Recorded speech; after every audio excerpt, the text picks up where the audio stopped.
"Aunt, leave now," my niece whispered urgently when I showed up at my sister's house for what I thought was a casual Sunday visit.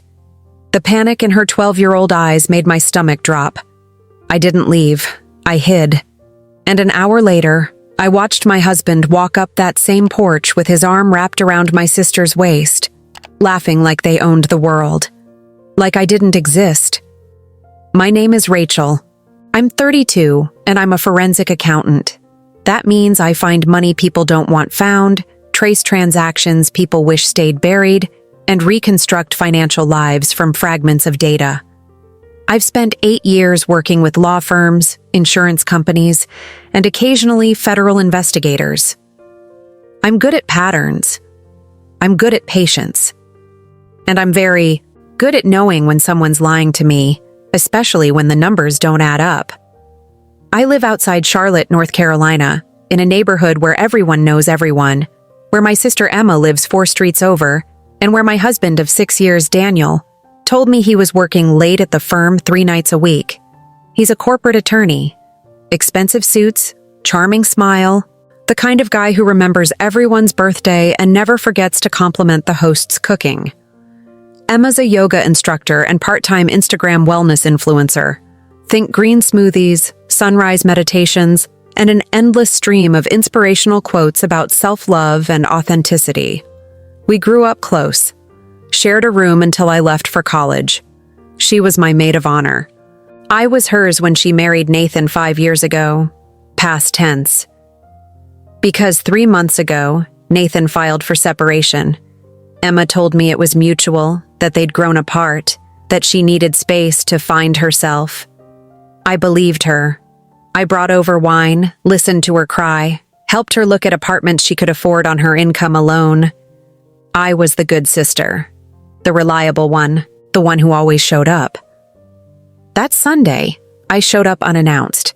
I'd been passing through the area after a morning run and thought I'd surprise Emma with coffee from that place she loved downtown. I pulled into her driveway, carrier tray in hand, and started toward the porch when the front door cracked open. My niece Lily slipped out, still in her pajamas even though it was nearly noon, her face tight with something I couldn't name. "Aunt Rachel," she said quietly, glancing back toward the house. "You should go." I laughed, thinking she was joking. "What, is your mom still asleep? I brought her favorite." "No." Lily stepped closer, lowering her voice to barely a whisper. "Please, just leave. Come back later." The fear in her eyes stopped me cold. Lily's always been a confident kid, borderline precocious, the type who asks adults uncomfortable questions at dinner parties and doesn't blink. But right then, she looked terrified. "Lily, what's wrong? Is your mom okay?" She shook her head quickly, eyes darting to the driveway behind me. "Someone's coming. You really need to go. Please, Aunt Rachel." I heard it then, a car engine, turning onto the street. Lily's face went pale. She practically shoved me off the porch. "Hide! Just hide!" I don't know why I listened. Maybe it was instinct. Maybe it was the accountant in me, trained to observe before acting. I ducked around the side of the house, pressing myself against the siding behind a row of overgrown azaleas, heart hammering in my chest. I set the coffee carrier down in the mulch and pulled out my phone, fingers shaking as I opened the camera app. A black Audi pulled into the driveway. Daniel's Audi. I watched him step out, dressed casually in jeans and a sweater I'd bought him for Christmas. He moved around to the passenger side and opened the door. Emma got out. They were laughing about something, her head tilted back, his hand resting on the small of her back as they walked toward the house. Not just touching, comfortable, familiar, the way couples move when they've done this 100 times before. His arm slid around her waist, and she leaned into him, fingers brushing the front of his sweater as she said something I couldn't hear. He kissed the top of her head. My sister. My husband. I took 3 photos before my hands started shaking too hard to hold the phone steady. I watched them disappear inside, heard the door close, heard the lock click.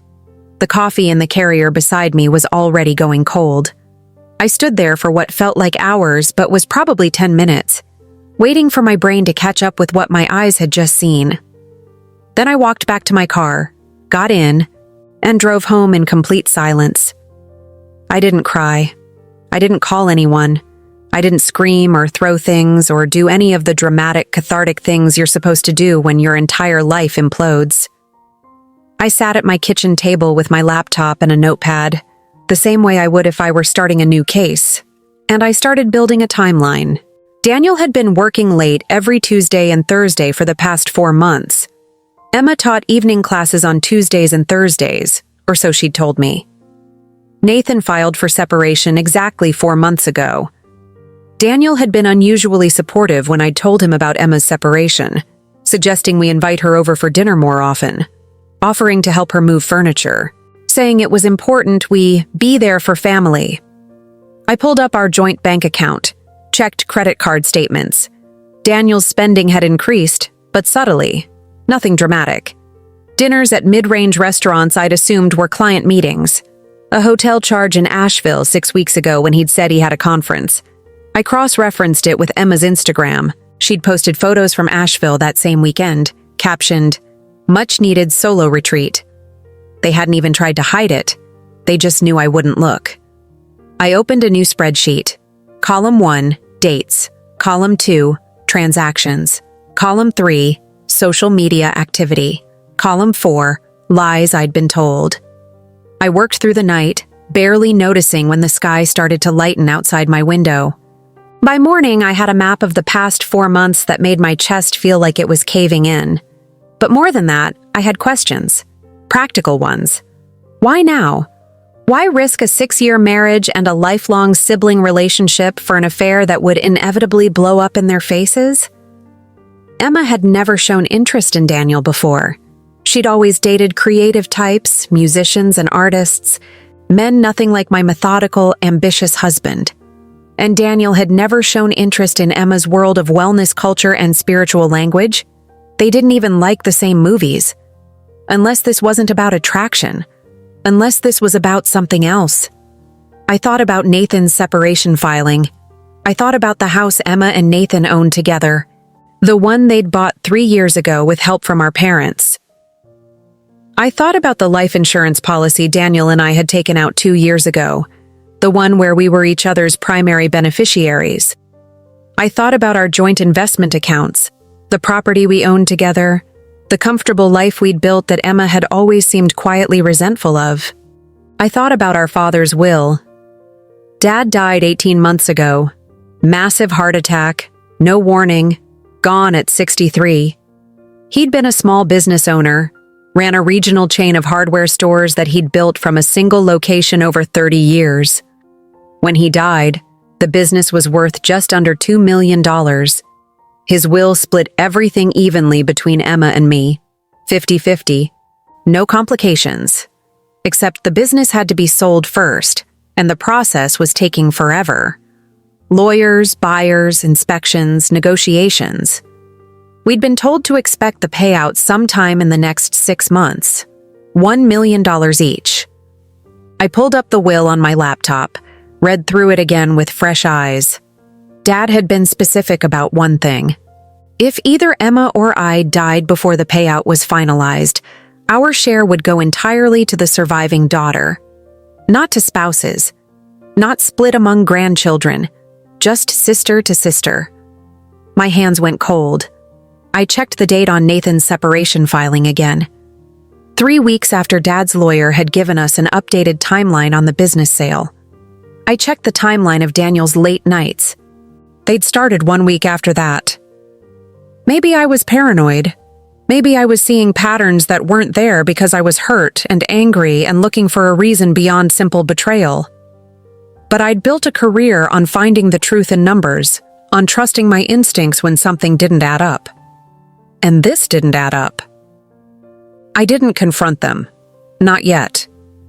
Instead, I did what I do best. I started digging. I used my access to legal databases and financial records tools, the same ones I used for work. I pulled Daniel's phone records from our cellular account. I requested transaction details from our credit cards going back 6 months. I logged into Emma's email. We'd shared passwords years ago for convenience, swapping Netflix logins and shopping accounts, and she'd never changed hers. I felt a flicker of guilt, then pushed it away. She'd been in my home. She'd sat at my table. She'd hugged me while sleeping with my husband. The emails were careful. Most of their communication seemed to happen over text or in person, but there were a few messages between Emma and a name I didn't recognize, someone called M. Chen. The messages were vague, talking about timing and making sure everything's in place, and once the business sells. There was a PDF attachment in one email labeled Trust Documentation. I opened it, read it 3 times before I understood what I was looking at. It was a draft of a trust agreement, establishing a financial trust in Emma's name with Daniel listed as co-trustee. The trust was designed to receive and manage inheritance assets and included specific language about distribution in the event of unforeseen circumstances preventing the primary beneficiary from receiving funds directly. They were planning to hide my father's money, or they were planning something worse. I sat back in my chair, staring at the screen until my eyes burned. My mind was racing, trying to find an innocent explanation, trying to believe my sister and my husband weren't capable of what this looked like. But the numbers didn't lie. The documents didn't lie. I thought about Lily's face when she'd told me to leave. That wasn't just embarrassment about catching her mom with a man who wasn't her dad. That was fear. Lily knew something. She'd been trying to protect me. I needed more. I needed proof that would hold up beyond my own suspicions, beyond emails and timelines, and my forensic accountant's paranoia. I needed them to make a mistake. So I decided to give them an opportunity. That evening, I called Emma, kept my voice light and normal, asked if she wanted to grab lunch that week. She hesitated, just half a second, but I caught it, before saying she was swamped with classes but maybe next week. I told her no problem, that I'd been thinking about her, that I hoped she was doing okay with everything. "You've been so good to me through this," she said, and I could hear the smile in her voice. "I don't know what I'd do without you." "That's what sisters are for," I replied, and hung up before I said something I'd regret. Then I called Daniel, told him I needed to talk to him about something important, something about Dad's estate. He asked if it could wait until he got home. He was at the office, billing hours. I said sure, no rush, just wanted to run some numbers by him. He said he'd be home by 8. He walked in at 8:15, loosened his tie, kissed my cheek the way he always did. I'd made dinner, salmon, roasted vegetables, the meal he always requested when he'd had a long week. We ate at the kitchen table like we had 1,000 times before, talking about nothing. His caseload, my current project, whether we should replace the fence in the backyard this spring. "So what did you want to talk about?" he asked finally, pushing his plate away. "Something with your dad's estate?" I nodded, kept my expression neutral. "The lawyer called. They're moving faster than expected. We might see the payout in the next 60 days instead of 6 months. Something flickered across his face. Surprise, maybe. Or calculation. "That's great," he said slowly. "That'll be a big help. We could finally redo the master bathroom. Maybe take that trip to Italy you've been talking about." "Yeah," I agreed. Or I was thinking, maybe it makes sense to put most of it into investments. Lock it away for a while, let it grow. I was reading about irrevocable trusts, how they can protect assets from taxes and creditors. His eyes sharpened. "You're thinking about setting up a trust?" "Maybe. I don't know much about it. Do you think it's a good idea?" He sat back, studying me. For just a moment, I saw something in his expression I'd never seen before. Something cold and measuring, like he was calculating odds. "I think it could be smart," he said finally, "depending on how it's structured. I could take a look at some options for you. I know a guy who specializes in estate planning. That'd be helpful. I started clearing plates. I'll send you what the lawyer sent me. Maybe you could review it this week? Of course. He came up behind me at the sink, wrapped his arms around my waist, rested his chin on my shoulder. We'll figure it out together. That's what we do. I leaned back against him, felt his heartbeat against my spine, and smiled. Yeah, I said softly. That's what we do. I didn't sleep that night. I lay next to Daniel in the dark, listening to him breathe, and ran through scenarios in my head. Every conversation we'd had over the past 4 months, every strange moment I'd dismissed or rationalized. The weekend he'd volunteered to help Emma move boxes when I was out of town for work. The time I'd found long blonde hair, Emma's shade exactly, on his jacket, and he'd said it must have been from when we'd all had dinner together. The expensive bracelet I'd found in his car that he claimed was a surprise gift for me, but that I'd never seen again. I'd been so stupid, so trusting, so convinced that my life was exactly what it appeared to be. But I wasn't that person anymore. At 3 a.m, I got up quietly and went to my office. I drafted an email to my father's estate lawyer, asking specific questions about the inheritance timeline and the exact process for how funds would be distributed. I asked about contingencies, about what would happen if one beneficiary couldn't receive their share, about trust structures and asset protection. I worded everything carefully, making it sound like I was just being thorough, protecting my interests. Then I sent a second email to an old colleague who'd left forensic accounting to work in private investigation. I kept it vague, said I needed background checks on 2 individuals, needed phone records if possible, needed someone who could be discreet. He responded within an hour, said he'd have preliminary information by the end of the week. I went back to bed, lay down next to my husband, whose arm automatically reached for me even in sleep, pulling me close. I let him hold me and stared at the ceiling until dawn.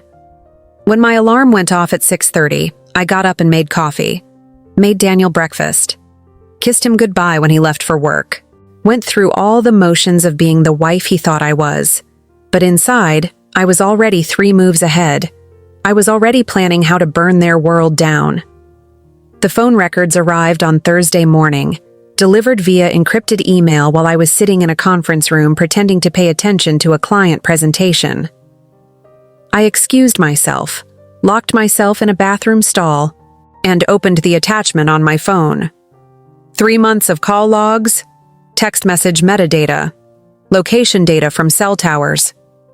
I scrolled through Daniel's records first, my throat getting tighter with each screen. Calls to Emma's number, dozens of them, some lasting over an hour. Calls I would have been sitting in the next room for, working on my laptop while he claimed to be on conference calls with clients. Text messages sent at 2 a.m, at 6 a.m, during times when he was supposedly in court or in meetings. But it was the location data that made my hands shake. Every Tuesday and Thursday evening for the past 4 months, Daniel's phone had pinged towers near Emma's house, not near his office, not near any courthouse or client location. He'd been at her place consistently while telling me he was working late. There were other locations too. The Asheville hotel where they'd both been that weekend. A bed and breakfast in the mountains 3 weekends ago. I'd thought Daniel was at a legal conference in Raleigh. Emma had posted photos of hiking solo from what I now recognized as the same mountain range. I kept scrolling, found something that made my stomach drop. 2 weeks ago, Daniel's phone had pinged towers near a life insurance office across town. He'd been there for 47 minutes on a Wednesday afternoon, the same day he'd told me he was in depositions all day.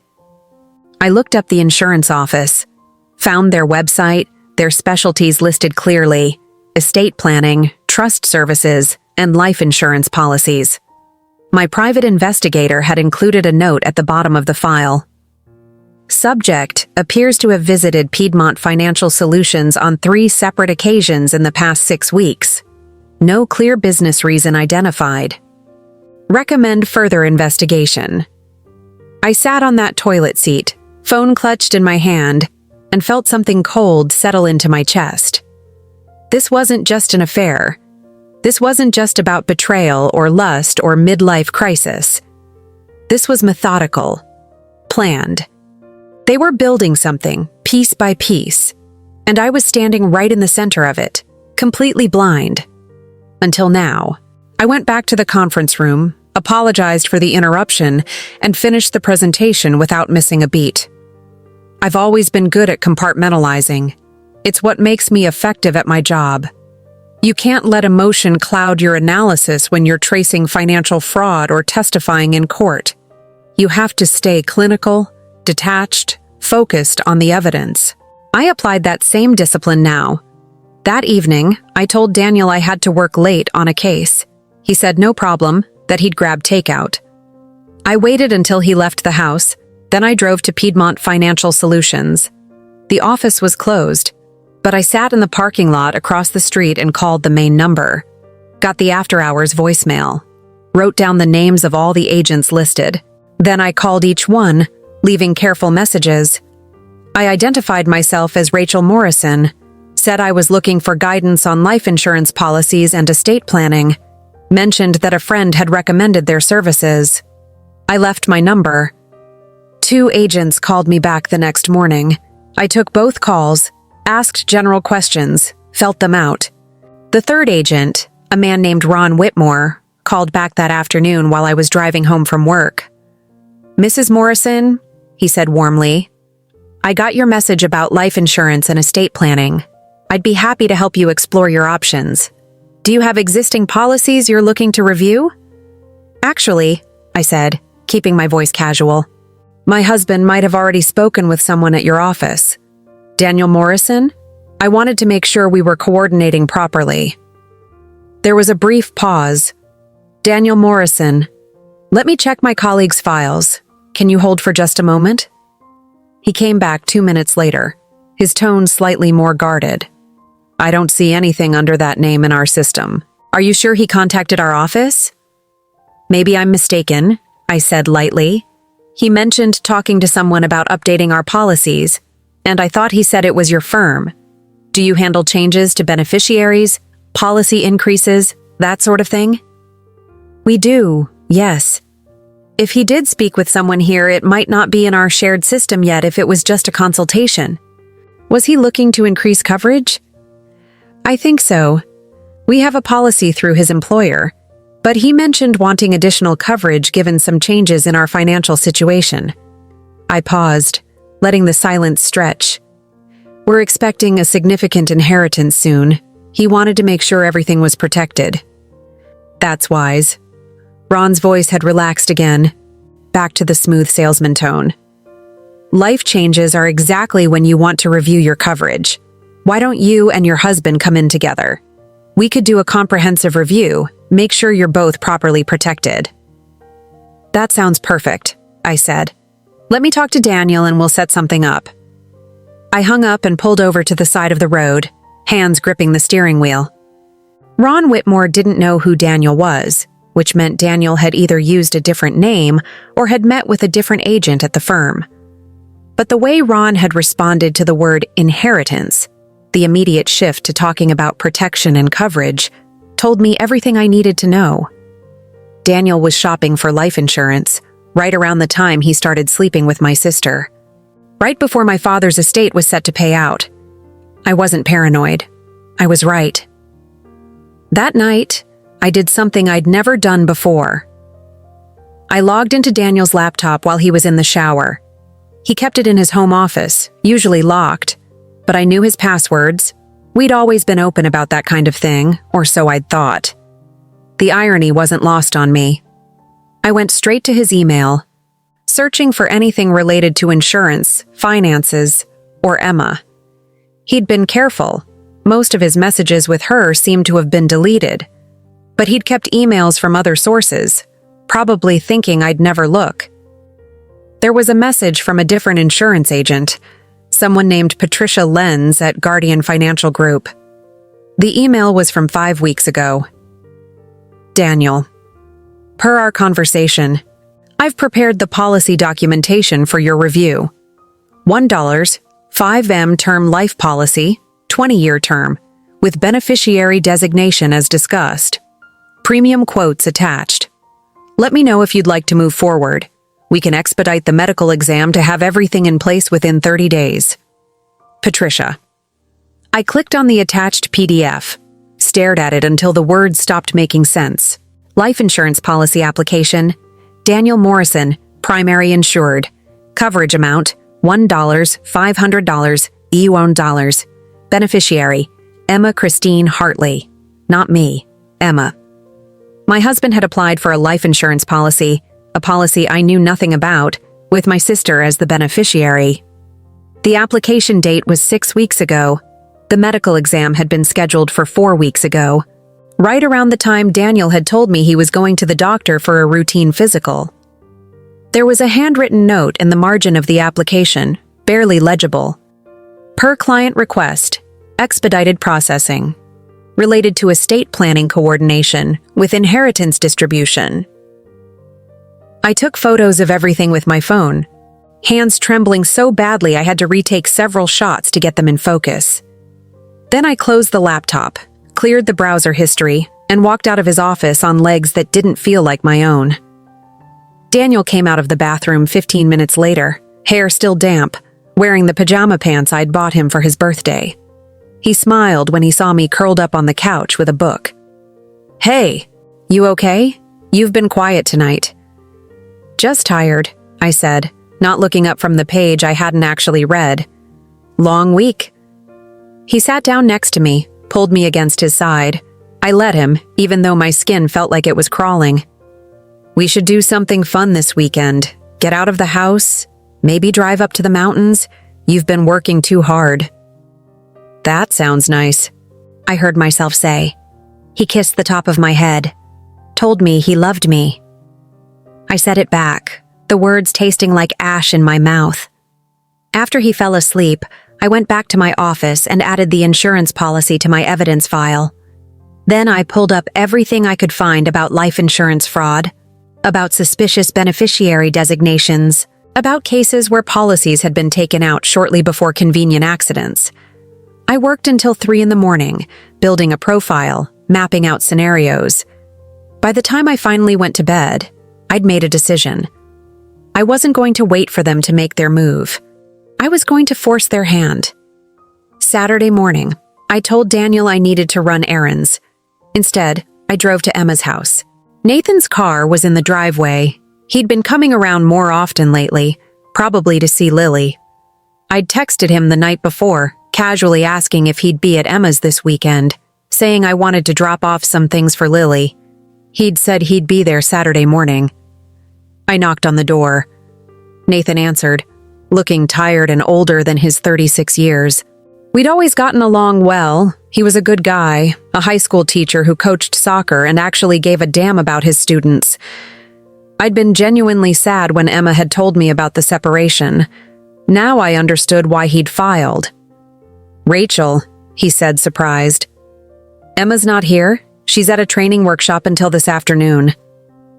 Actually, I was hoping to talk to you, I said. Do you have a few minutes? He hesitated, then stepped aside to let me in. Lily was in her room with headphones on, visible through her open doorway. Nathan led me to the kitchen, offered me coffee. I accepted, buying time to figure out how to say what I needed to say. Is everything okay? He asked, sitting across from me at the small kitchen table. You look, I don't know, stressed. Nathan, can I ask you something? And I need you to be honest with me. His expression shifted, becoming guarded. Okay. Why did you really file for separation? He looked down at his coffee, jaw working. For a long moment, he didn't say anything. Then, I think you know why. I didn't, I said quietly. Not until recently. But I'm starting to understand. He met my eyes, and I saw the same tired resignation I'd been feeling for days. How long have you known? About a week? You? I started suspecting around 6 months ago. caught them together about 4 months ago." He laughed, a harsh sound. "I'm sorry. That's a terrible thing to hear." "How did you catch them?" "I came home early from a school function. They were here, not—" He stopped, shook his head. "They were just talking, but the way they looked at each other, I knew. And I'd seen the signs before that. Ignored them because I didn't want to believe Emma would do that. That Daniel would do that to you. Did you tell her you knew?" "Eventually. She denied it at first, then admitted it, then swore it was over. But it wasn't. I could tell. So I filed. I couldn't stay in a marriage where I was competing with my wife's sister's husband." He rubbed his face with both hands. "God, that sounds insane when I say it out loud. Did she say why? Did she give you any reason?" Nathan looked at me for a long moment, something like pity in his eyes. "She said it started after your dad died. That she and Daniel got close while they were both helping with the estate stuff. That it just happened. But Rachel—" He paused, choosing his words carefully. "I don't think that's the whole truth. There were conversations I overheard, things about timing and planning. Emma's been different lately. Secretive, anxious. She's hiding something bigger than just the affair." "I know," I said. His eyes widened. "You know what?" I pulled out my phone, showed him the photos of the trust documentation, the insurance policy application. Watched his face go pale as he read through them. "Jesus Christ," he whispered. "Rachel, this looks like—" "I know what it looks like." "Have you gone to the police?" "With what?" "An affair and some financial documents. They'd tell me to hire a divorce lawyer." I took my phone back, tucked it away. "I need more. I need them to actually do something incriminating, something undeniable." Nathan stared at me. "What are you planning?" "I'm planning to protect myself, and I'm planning to make sure they face consequences for what they're doing." I stood up, set my coffee cup in the sink. "I wanted to tell you because Lily knows something. She tried to warn me last week, tried to get me to leave before they got here. I don't want her caught in the middle of whatever's about to happen." "She's been upset," Nathan admitted, withdrawn. "She won't talk to me about it, but I know she's scared of something. She keeps asking if she can come stay with me full-time. Maybe you should let her, at least for a few weeks."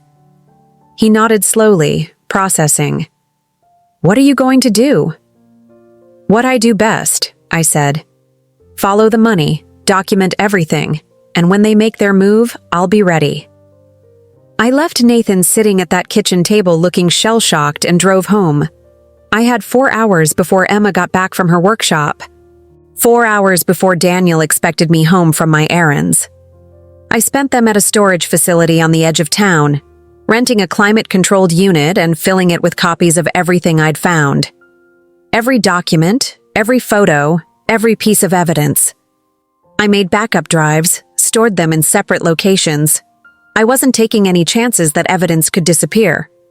By the time I got home, I'd built an insurance policy of my own. Tuesday came, lunch with Emma at the bistro downtown we'd been going to since I moved back to Charlotte after college. I got there first, ordered water, and watched through the window as she pulled up in her car. Not Nathan's anymore, I noticed. A newer model, nicer than what her yoga instructor salary should afford. She walked in looking radiant, wearing athleisure that probably cost more than my entire outfit, her hair perfectly highlighted. She hugged me tight, smelling of essential oils and expensive perfume. "I've missed you," she said, and she sounded like she meant it. We sat down, ordered salads.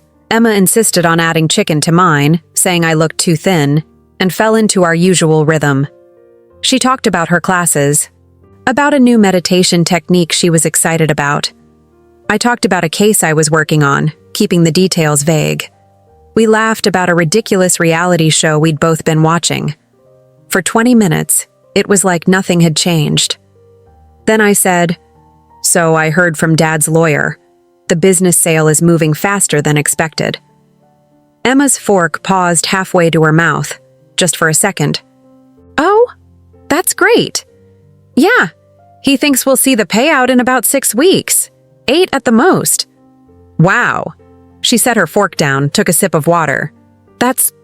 Wow. $1 million. It still doesn't feel real. I know, I've been thinking about what to do with it. Daniel suggested setting up a trust, protecting it from taxes and creditors. Something flickered across her face. Daniel's always so smart about that stuff. He really is. I pushed my salad around my plate. Actually, I wanted to talk to you about something, about the inheritance. She tensed, trying to hide it. What about it? I've been thinking about Dad, about what he would have wanted. And I feel weird taking half the money when you have Lily to take care of, especially with the separation. It doesn't feel fair. Emma stared at me. Rachel, what are you saying? I'm saying I want to give you 3/4 of my share. Not all of it. I need to keep some for Daniel and me, but most of it. I want you and Lily to be secure. For a moment, she looked genuinely shocked. Then something else crossed her face.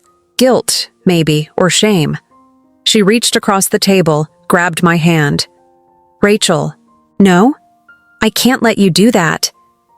Why not? Because it's not right.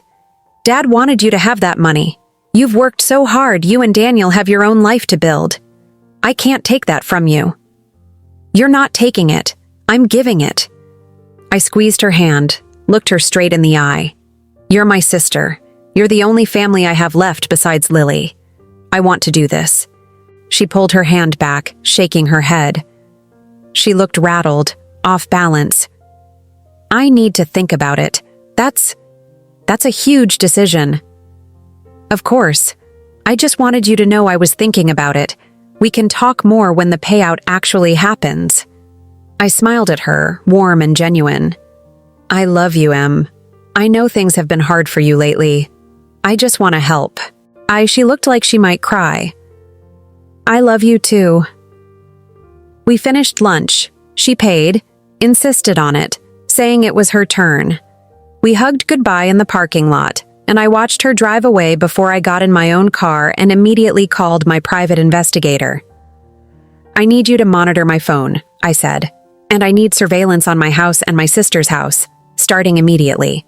What are we looking for? I just told my sister I'm planning to give her most of my inheritance. I want to know who she tells and what they do about it. He was quiet for a moment. You're setting a trap. I'm creating an opportunity, I corrected. There's a difference. This is dangerous, Rachel. If they're planning what you think they're planning, then they'll tip their hand. And I'll have proof. Real proof. Not just suspicious documents and coincidental timing. And if they don't take the bait, then I'll know I was wrong about how far they're willing to go. Either way, I need to know the truth. He sighed. I'll have cameras set up by tonight. Be careful. I hung up and sat in my car for a long moment, watching people walk past on the sidewalk, living their normal lives. Lives where their sisters didn't sleep with their husbands and their husbands didn't take out secret life insurance policies. Then I started the engine and drove home to tell Daniel the exact same lie I'd told Emma, and I waited to see what they would do.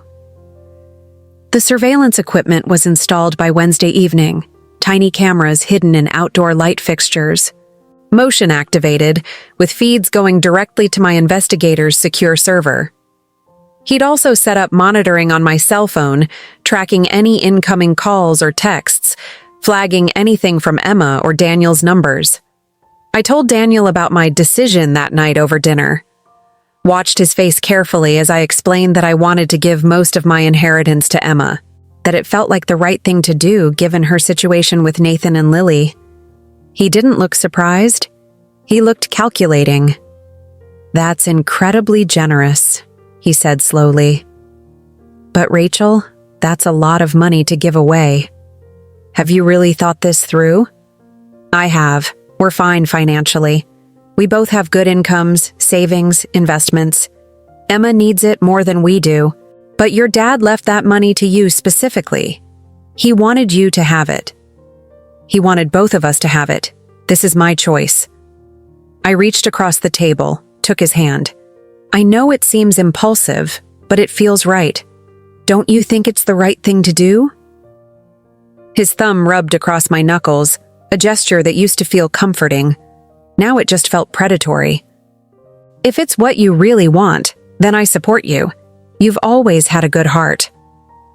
I'm going to call the estate lawyer tomorrow, see what the process would be. I want to have everything set up before the money comes through. Smart, he said. Make sure the documentation is airtight. You don't want any tax complications. That night, he was more affectionate than he'd been in weeks. Held me close in bed, told me how proud he was of me, how lucky he was to have married someone so caring. I let him hold me and stared into the darkness, wondering how I'd ever believed any of this was real. My phone buzzed at 2:30 in the morning, a text from my investigator. Check the feed. Emma's house. 5 minutes ago. I carefully extracted myself from Daniel's arms, grabbed my phone, and locked myself in the bathroom. Opened the secure app and pulled up the surveillance footage. The timestamp showed 2:23 a.m. A car pulling into Emma's driveway, not hers. A silver BMW. I watched a figure get out, walk up to the front door. The porch light came on. Emma opened the door still in pajamas. The figure stepped inside. I couldn't see the face clearly, but I recognized the car. It belonged to Martin Chen, the name I'd seen in Emma's emails, the one who'd sent her the trust documentation. They were meeting at 2:30 in the morning, less than 24 hours after I'd told Emma about giving her the money. I switched to the audio feed. My investigator had somehow managed to get a directional microphone aimed at Emma's front porch. The recording was muffled, but I could make out fragments. Emma. Can't believe she's actually going to do it. Martin. Changes everything. Need to adjust the timeline. Emma. What about Daniel? Does he know she told me? Martin. Spoke with him this evening. He's on board. Just need to make sure. The door closed, cutting off the rest of the conversation. I sat on the bathroom floor, phone clutched in my hand, and felt the last small part of me that had been hoping I was wrong simply disintegrate. They were coordinating. All three of them, Emma, Daniel, and this Martin Chen person. They had a timeline. They had a plan. And my announcement about giving away my inheritance had accelerated whatever they were planning to do. I had maybe 6 weeks before the inheritance came through. I had maybe 6 weeks before they made their move, which meant I had 6 weeks to make mine first. I didn't sleep for the rest of that night. I lay next to Daniel, listening to him breathe, and ran through every possible scenario in my head. By the time morning came, I'd made a decision that would have seemed impossible 2 weeks ago. I was going to let them think they were winning. Thursday morning, I acted completely normal. Made breakfast, kissed Daniel goodbye, went to work. But during my lunch break, I drove to a law firm across town. Not one Daniel had any connection to. Not one that anyone in our circle would recognize. I'd made the appointment under my mother's maiden name, paid cash for the consultation. The attorney's name was Margaret Reeves. She was in her 60s, sharp-eyed, with a reputation for handling complex divorce and fraud cases. I'd researched her extensively. She didn't lose often. Mrs. Morrison, she said, gesturing to a chair in her office. Or do you prefer your maiden name for this conversation? Rachel is fine. I sat down, placed my phone and a USB drive on her desk. Everything I'm about to tell you is privileged, correct?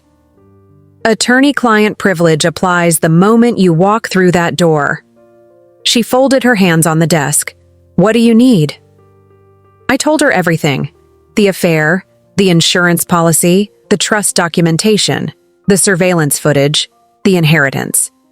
I showed her copies of all my evidence, the photos, the emails, the financial records, the timeline I'd constructed.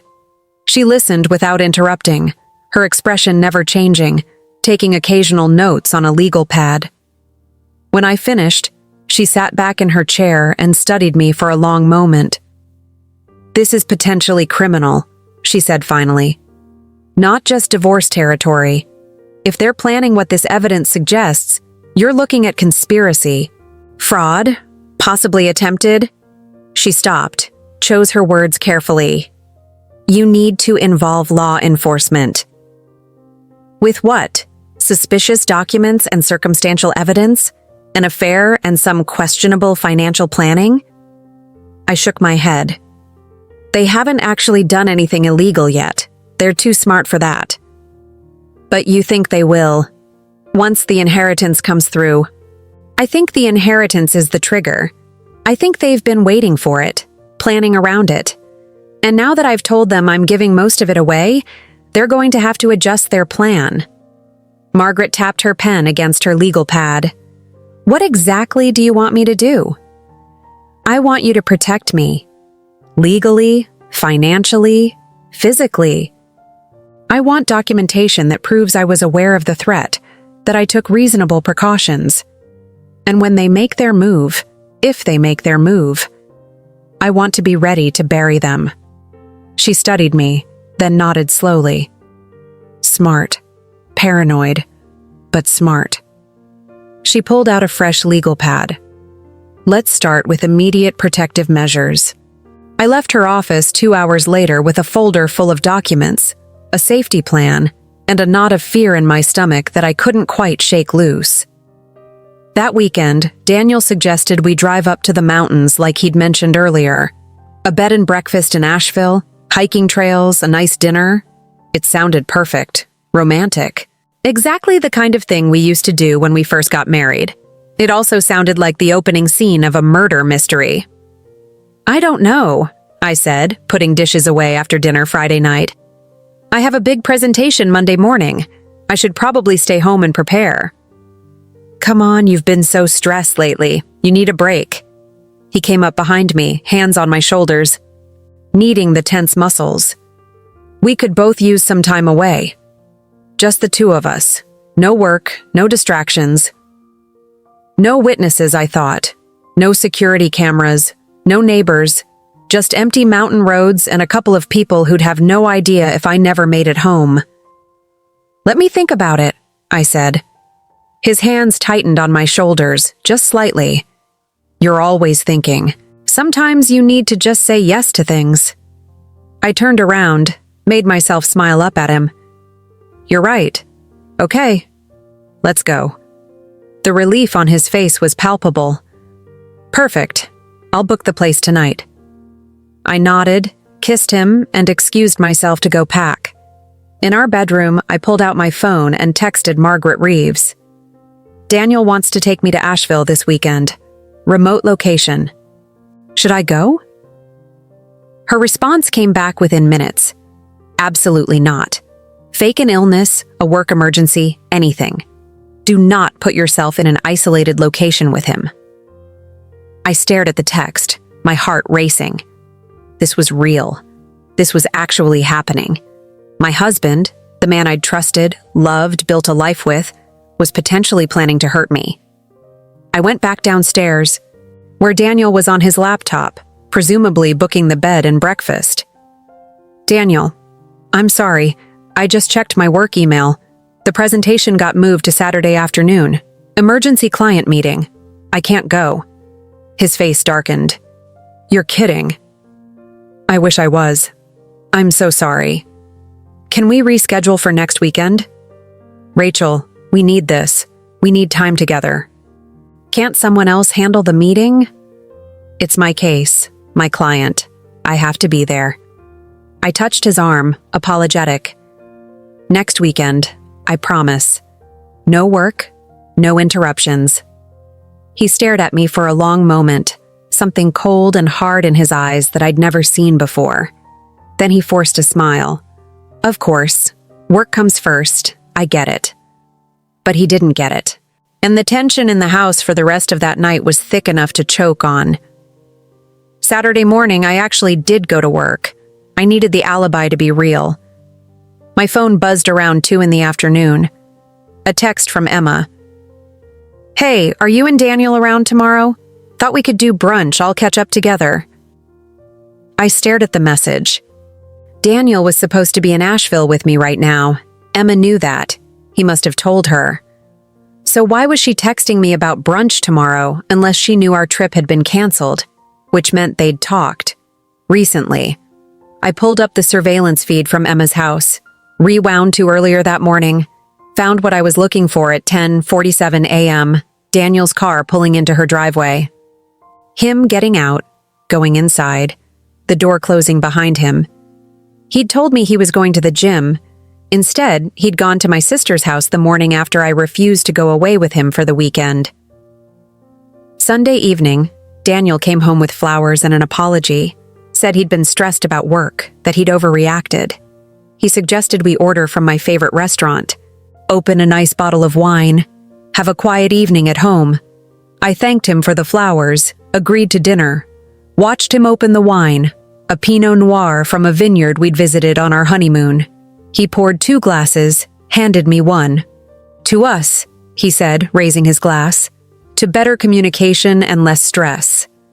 I touched my glass to his, brought it to my lips, pretended to sip while barely letting the wine touch my mouth. Set the glass down on the coffee table. We ate dinner. I moved my wine glass around occasionally, tilted it like I was drinking, but I never actually swallowed more than a few drops. Daniel, I noticed, was watching me. Not obviously, but I caught him glancing at my glass, at how much was left, at whether I was actually drinking. After dinner, he suggested we watch a movie. I agreed, curled up next to him on the couch with my wine glass within reach. Picked it up occasionally, touched it to my lips, set it back down. "You okay?" Daniel asked after about 30 minutes. "You seem tired." "Little bit," I admitted. "Long week. Why don't you go to bed early? I'll clean up down here." "Maybe I will." I stood up, swayed slightly, not entirely faked. "Thanks for dinner." He kissed my forehead, told me he loved me. I went upstairs, brushed my teeth thoroughly to get rid of any wine residue, changed into pajamas. Listened to Daniel moving around downstairs, dishes in the sink, the dishwasher running, his footsteps crossing the living room. Then I heard him on the phone. His voice was low, but our heating vents carried sound between floors. I crept to the hallway, pressed my ear to the vent near the floor. "Didn't drink enough?" "I don't know. Maybe half a glass." "No, she went to bed, but I don't think. We need to figure something else out." His voice faded as he moved to another room. I stayed frozen by the vent, my heart hammering so hard I thought it might break through my chest. The wine. He'd done something to the wine. I went back to my bedroom, quietly locked the door, and texted Margaret. "He tried to drug me tonight. The wine. I didn't drink it, but he was watching to make sure I did." Her response was immediate. "Get out of the house, now. Go to a hotel. I'm calling the police." No police yet. No proof, just my word against his. I was typing fast, hands shaking. But I need to move up the timeline. Whatever they're planning, it's happening soon. "Rachel, this is beyond building a case. This is about staying alive. I know, but I need one more piece. I need them to actually do something incriminating, something undeniable." There was a long pause before her next text came through. "What are you planning?" "The inheritance payout is scheduled for 4 weeks from now. I'm going to tell them it's been moved up, that the money is coming this week." "That's insane." "So am I texted back. "Trust me." At lunch the next day, I called my father's estate lawyer. "Mr. Patterson," I said when he answered, "it's Rachel Morrison. I need you to do something for me. And I need you to not ask questions." "That's an unusual request, Rachel. I need you to send an email to both Emma and me, copying Daniel since he's been helping with estate matters. I need you to say that the business sale has been expedited, that the payout is happening this Friday instead of 4 weeks from now." There was a long silence. "Rachel," I can't send false information about the estate. I'm not asking you to lie. Just say there's a possibility of an expedited timeline. Make it vague enough to be technically accurate but sound imminent. Please, Mr. Patterson. I think my husband and my sister are planning to hurt me, and I need them to show their hand. Another long pause. Then, I'll send a message saying that there's a possibility of an expedited timeline. That's the best I can do. That's perfect. Thank you. The email came through at 2:47 p.m. I waited exactly 12 minutes before calling Emma, keeping my voice bright with excitement. Did you see the email? This is happening. This week. She sounded shocked, unprepared. Yeah, I saw it. That's amazing. Wow. I know. And listen, I meant what I said about giving you most of my share. I'm going to set up the transfer as soon as the money hits my account. Rachel, wait. I've already talked to Daniel about it. He thinks it's a great idea. You and Lily deserve security. Rachel, Can we meet? Can we talk about this in person? Of course. How about Wednesday? We can celebrate. Wednesday, she repeated faintly. Okay. Wednesday. I hung up and texted Margaret. Trap is set. Money's supposedly coming Friday. What happens between now and Friday will tell us everything. Her response, I have security watching your house and a prosecutor reviewing your evidence. But Rachel, please don't be a hero. If things get dangerous, you run. Understood, I typed back. Wednesday morning, I met Emma at the coffee shop downtown. She looked exhausted, with dark circles under her eyes that makeup couldn't hide. She hugged me when I arrived, and I felt her trembling. You okay? I asked. You look tired. I haven't been sleeping well. She sat down, wrapped her hands around her coffee cup. Rachel, I need to talk to you about the money. What about it? She took a deep breath. I can't let you give me your share. It's too much. It's not right. I blinked at her, genuinely surprised. Emma, what are you talking about? We discussed this. No, She stopped, struggling with something. For a moment, I thought she might actually confess. I just can't accept it. Please don't push this. Is this about Daniel? Did he say something to you? Her eyes went wide. What? No. Why would Daniel? Because you two have been spending a lot of time together lately, planning the estate stuff, helping you with the separation. I thought maybe he'd mentioned we were fine financially. She stared at me, trapped. Rachel, it's okay. I know you've been leaning on him. He's easy to talk to. It makes sense you'd turn to Daniel for support. Tears welled up in her eyes. Rachel, please don't give me the money. Keep it. Dad would want both of us to be happy and secure. I reached across the table, took her hand. She flinched. Em, what's really going on? You're scaring me.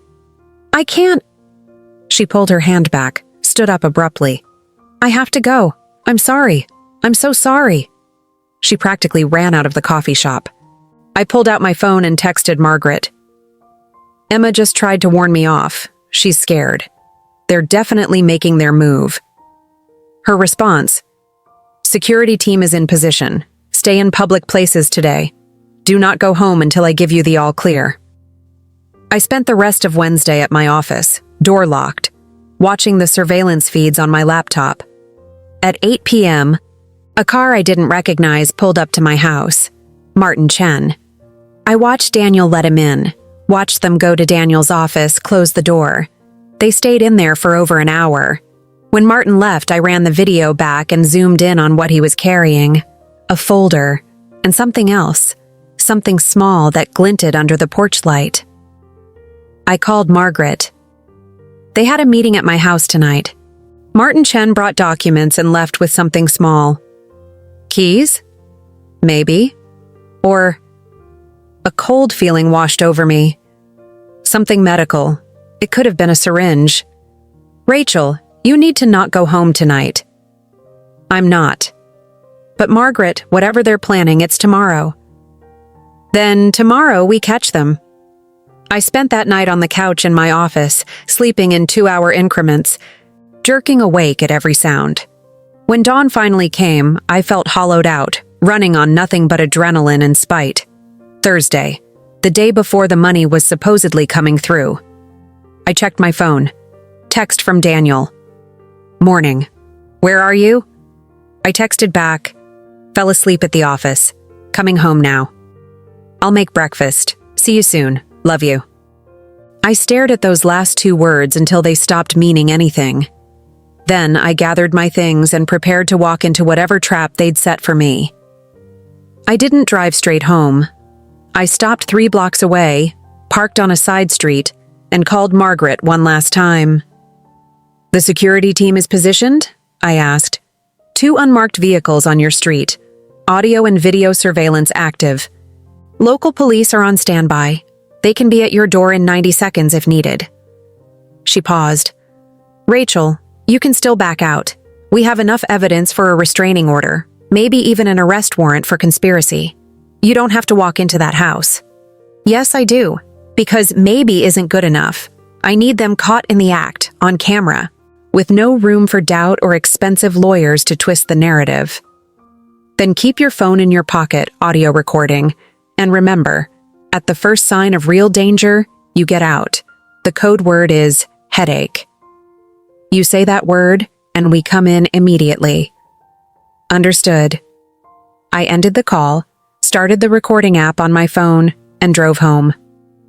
Daniel was in the kitchen when I walked in, bacon sizzling in a pan, coffee already poured. He smiled when he saw me, came over to kiss my cheek. His lips felt like ice against my skin. You look exhausted, he said, studying my face. You really need to stop pulling all-nighters at the office. I know. I'm just anxious about the money coming through tomorrow, making sure all my accounts are ready. The transfer paperwork for Emma is prepared. I set my bag down, accepted the coffee cup he handed me. Is this fresh? Just made it. Sit down. Breakfast is almost ready. I sat at the kitchen table, the same table where we'd eaten 1,000 meals together, celebrated anniversaries, made plans for our future. The morning light came through the window the way it always did, golden and warm. Everything looked exactly the same as it had every other morning. Except now I was watching my husband's hands as he prepared my plate, wondering what he'd put in my food. He set breakfast in front of me. Eggs, bacon, toast. His own plate was identical. He sat down across from me, picked up his fork, started eating. I did the same, forcing myself to swallow despite the nausea rising in my throat. So tomorrow's the big day, Daniel said casually. Your dad's legacy finally distributed. He'd be proud of you, you know. What you're doing for Emma. I hope so. I pushed eggs around my plate. Daniel, can I ask you something? Of course. Do you think I'm making the right choice? Giving Emma most of the money? You've been supportive, but sometimes I wonder if you have doubts. His eyes met mine, and for just a second, I saw something flicker there. Calculation. I think you're doing what your heart tells you is right. That's all anyone can do. But logically, financially, does it make sense? Rachel, what's this really about? I guess I'm just nervous. It's a huge amount of money to give away. What if Emma doesn't actually need it? What if she's more stable than I think? What if I'm being manipulated somehow? His hand reached across the table, covered mine. You're overthinking this. Emma's struggling. Nathan left her. She's trying to raise Lily alone. You're helping family. There's nothing manipulative about that. You're right. I squeezed his hand, looked into his eyes. I'm lucky to have you. To have someone who supports me even when I'm being irrational. That's what marriage is. He smiled, brought my hand to his lips, kissed my knuckles. We take care of each other, no matter what. I felt my phone vibrate in my pocket. A text from Margaret, though I couldn't check it. The security team had probably caught that entire conversation on audio. After breakfast, Daniel said he had to run to the office for a few hours. I told him I was going to take a nap. I hadn't slept well on my office couch. He kissed my forehead, told me to rest, and left. The moment his car pulled out of the driveway, I checked my phone. Margaret's text. Don't eat or drink anything else in that house. Team is analyzing what they captured on surveillance. Stay alert. I dumped my remaining coffee down the sink, scraped my half-eaten breakfast into the trash. Then I went through the house methodically, checking every room with fresh eyes. In Daniel's office, I found his laptop still open. He'd been in a hurry, hadn't closed his browser. I sat down, scrolled through his recent history. Searches for inheritance laws, North Carolina, beneficiary death before distribution, untraceable substances, staging accidental scenarios. My blood went cold, but I kept scrolling, screenshotting everything, sending copies to Margaret. Then I found the email draft, unsent, saved in his drafts folder. Addressed to my father's estate lawyer, Mr. Patterson. It is with deepest sorrow that I must inform you of my wife Rachel's sudden passing. She experienced a medical emergency yesterday evening and did not survive. I am still processing this tragedy. Please advise on how her portion of the estate will be handled given the timing. I know she had wanted to ensure her sister Emma was taken care of. Daniel Morrison. The draft was dated for tomorrow, Friday, the day the money was supposed to come through. He'd already written my obituary email. I took photos of everything, hands shaking so badly I almost dropped the phone. Sent them to Margaret with a message. He's planning it for tonight. This is the proof we need. Her response came immediately. Get out now. We're moving in. Not yet. I need them all together. I need Emma and Martin Chen here too. Otherwise, they can claim Daniel acted alone. Rachel, this is too dangerous. 1 more hour. Trust me. I left Daniel's office exactly as I'd found it and went upstairs to our bedroom. Pulled out my suitcase from the closet, started packing essentials. Clothes, documents, my laptop. Everything I'd need to disappear if things went wrong. Then I called Emma. Hey, I said, keeping my voice light despite my racing heart. Can you come over? I want to go over the transfer paperwork together before tomorrow. Make sure we both understand the process. She hesitated. Rachel, I don't think... Please, Em. It'll make me feel better to walk through it with you. Just an hour. Daniel won't be back until later. Another pause. Then, okay, I'll be there in 20 minutes. I hung up and texted Margaret. Emma's coming here. When she arrives, give me 30 minutes, then come in. I went downstairs, made tea, using a brand new box I'd bought yesterday, unopened, nothing Daniel could have tampered with. Set out cups, pulled up the transfer paperwork on my laptop, made everything look legitimate. When Emma's car pulled into the driveway, my heart was hammering so hard I thought I might pass out. But I opened the door with a smile, hugged her, brought her into the kitchen like this was just another sister afternoon. She looked terrible, pale, anxious, her hands trembling as she accepted the tea I offered. Emma, I said gently, sitting across from her, I need you to tell me the truth. Her eyes went wide. About what? About you and Daniel. The color drained from her face completely. Rachel, I know. I said it quietly, calmly. I've known for weeks. I've seen you together. I've seen the insurance policy he took out with you as the beneficiary. I've seen the trust documentation. I know about Martin Chen. She started crying, huge, gasping sobs that shook her whole body. Rachel, I'm so sorry. I'm so sorry. I never meant for it to go this far. I tried to stop it. I tried to warn you. Warn me about what, specifically? About tonight. Daniel's planning... She stopped, covered her mouth with her hand. Oh God, I can't. If I tell you, he'll what, Emma? Hurt you too. I leaned forward. Tell me what he's planning. Tell me so I can protect us both. She was shaking, tears streaming down her face. It started after Dad died. I was angry. I've always been angry that you got everything easier. Better grades, better job, better husband. And when Dad died and left us equal amounts, it felt like the one time things were fair. But then Daniel approached me. Said we could have more. Said if something happened to you before the payout, I'd inherit your half.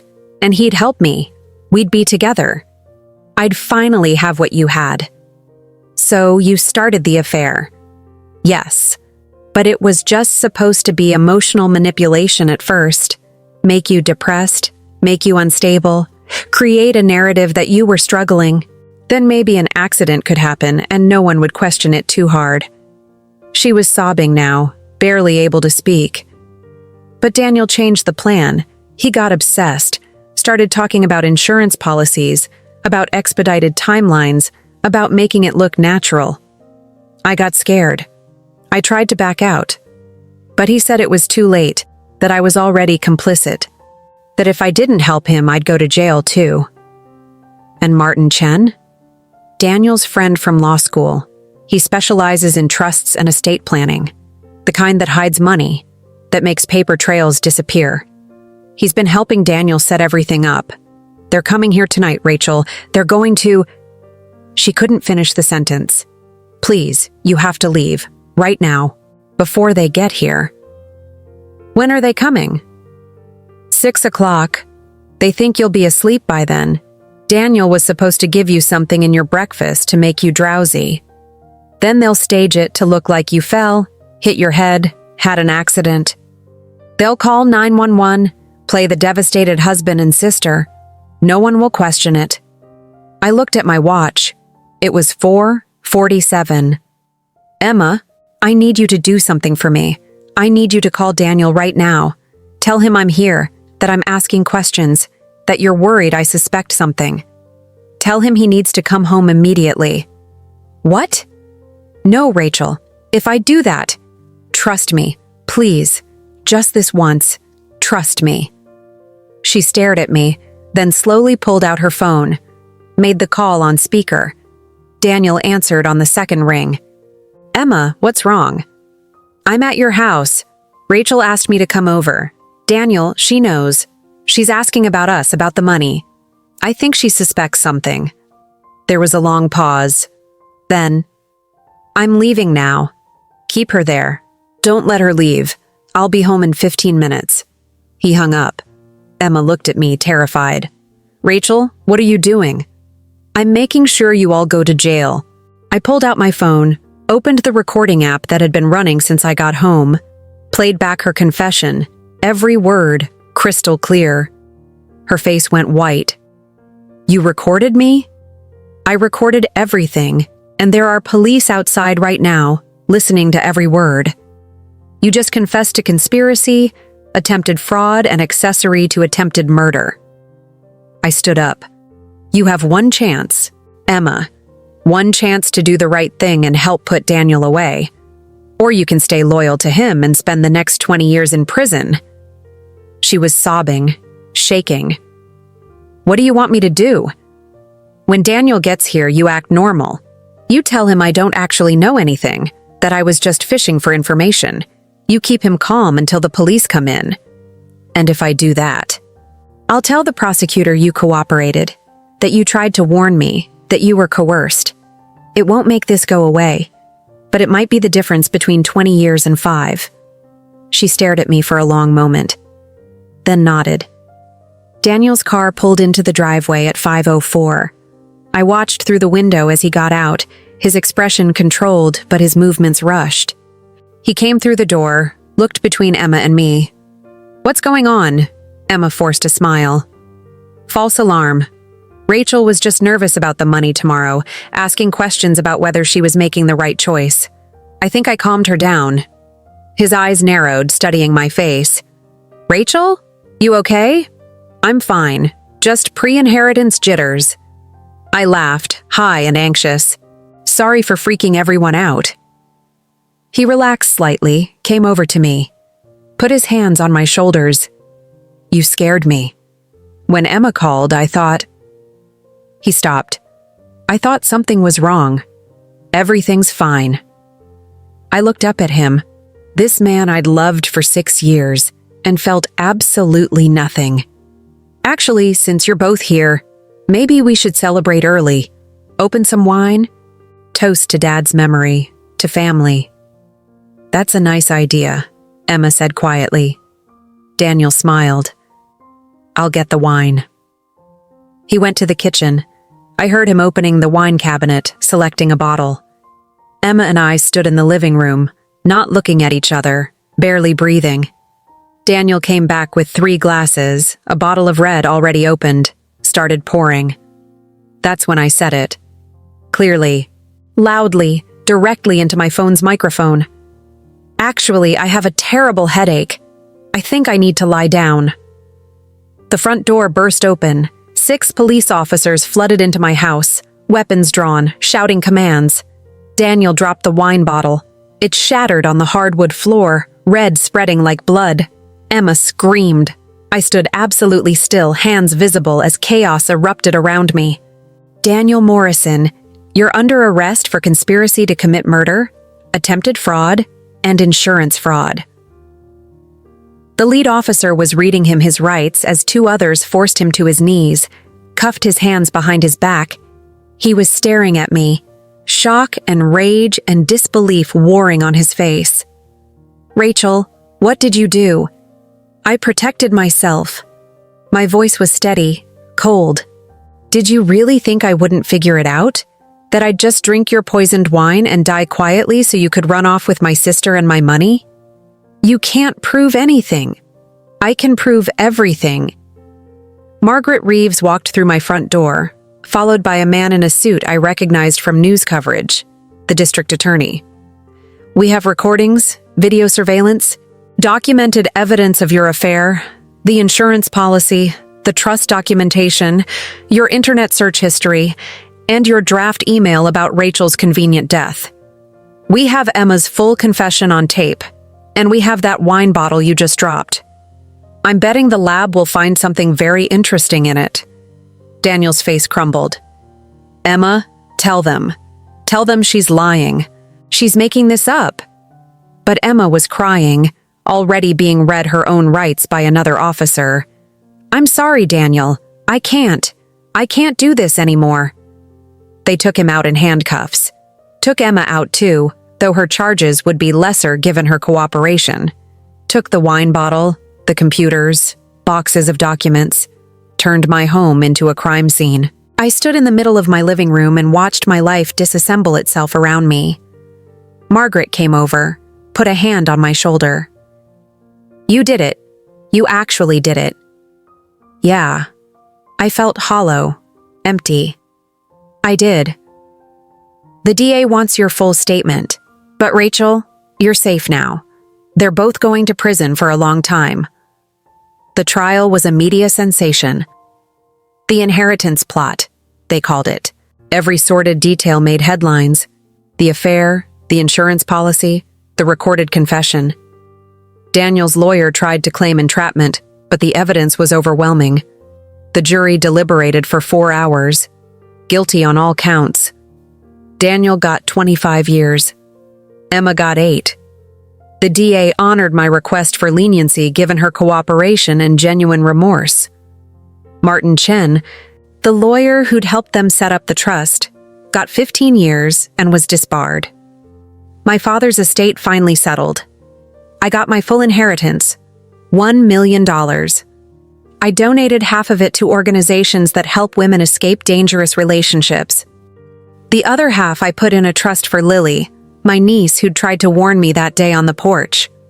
Nathan got full custody. Lily comes to visit me sometimes. We're rebuilding a relationship built on honesty instead of obligation. She's seeing a therapist. So am I. I sold the house. Couldn't live there anymore. Couldn't sleep in a bed I'd shared with someone who'd planned to end me. I moved to a condo downtown, all clean lines and new memories. Started over in every way that mattered. People ask me if I hate them, Daniel and Emma. The truth is more complicated than that. I hate what they did, what they were willing to do. But mostly I pity them. They traded everything for money they never got to spend, for a future that existed only in their delusional planning. I survived because I paid attention, because I trusted my instincts, because I refused to be a victim in my own story, and because when they tried to set a trap for me, I built a better one for them. I got a letter from Emma last week. Prison correspondence, monitored and screened. She apologized again, said she thinks about me every day, hopes someday I might forgive her. I haven't written back. I don't know if I ever will. Forgiveness isn't something I owe her, or Daniel, or anyone who looks at another person and sees an obstacle to eliminate rather than a human being to value. Some betrayals are too fundamental to come back from. Some relationships, once broken, aren't worth repairing. I learned that the hardest way possible, but I learned it. My name is Rachel. I'm 33 years old. I'm a forensic accountant, a survivor, and someone who refused to die conveniently for other people's profit. And I'm building a life where I never have to look over my shoulder again. That's the best revenge of all. Living well, living fully, and living on my own terms. They tried to write my ending. Instead, I wrote theirs. And I'm finally free.